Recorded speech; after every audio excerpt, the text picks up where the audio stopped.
এদের মূল ব্যবসাটা কি? মূল ব্যবসাটা তো চাঁদার টাকা, 400 দোকানের মালিকানার টাকা, ট্রাস্টের টাকা, যেটা আওয়ামী লীগের লোকজন এখনো বকরা পায় ওই পাশ থেকে, মিলেমিশে ভাগ বাটোয়ারা করে খাইতেছে।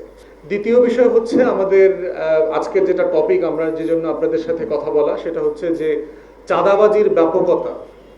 এক তো হচ্ছে যে আপনারা প্রতিনিয়ত সেটা পত্রিকায় দেখতে পাচ্ছেন কি হচ্ছে চাঁদাবাজিতে, গণমাধ্যমে আসতেছে খুবই সামান্য, কারণ অধিকাংশ গণমাধ্যম যেহেতু সরকারি দলের দখলে চলে গেছে, খবর ইতিমধ্যে অনেক কমে গেছে এবং খবর প্রচুর পরিমাণে সেন্সর করা, সেলফ সেন্সরশিপের যে রিয়ালিটি আমরা আওয়ামী লীগের জমানায় দেখেছি সেগুলো এখন চলছে।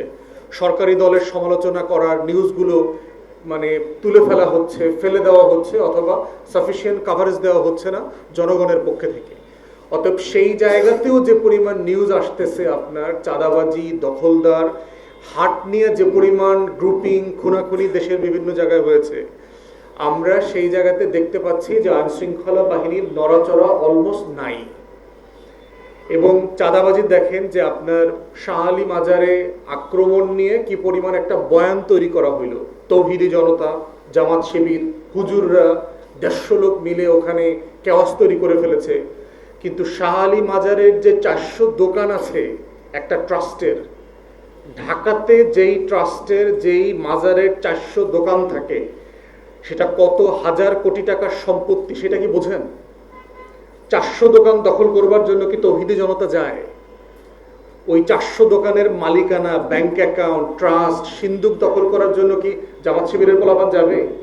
মানে জামাতের আমির ও এলাকার এমপি, অথবা জামাতের 3টা সিট পাশাপাশি, তার মানিজ্যত রক্ষার জন্য তো সে এলাকায় চাঁদাবাজিটা করবে না, এটা তো কমন সেন্সে পড়ে না। তার যে রাজনৈতিক চরিত্র, সেইখানে পুরো বয়ান তৈরি করা হইল যে হুজুররা, জামাতিরা এখানে মব, তৌহিদি সন্ত্রাস করতেছে ভারতের গণমাধ্যমে।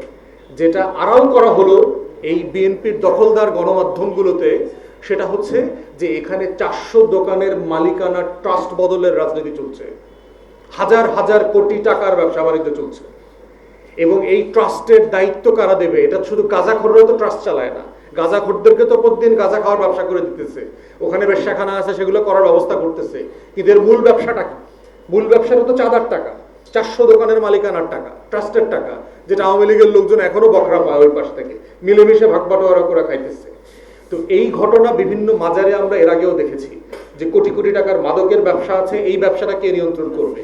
অতএব খবরের গোড়ায় না গিয়ে এই যে বয়ানের রাজনীতি, মবের দিকে নিয়ে যাওয়া হচ্ছে, মাজার ভাঙার দিকে, তৌহিদি জনতা, জঙ্গি উত্থান, এই রাজনীতিক বয়ানগুলো দেশের জন্য ক্ষতিকর।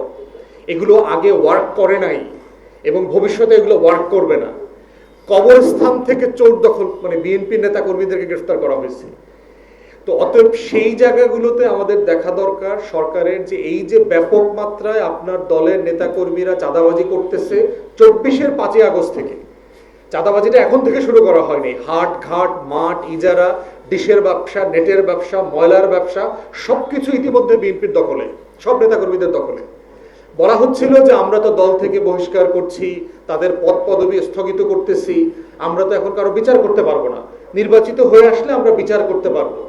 এখন এই বক্তব্যটা আমরা প্রচুর শুনেছি সরকারি দলের নেতাকর্মীদের কাছ থেকে।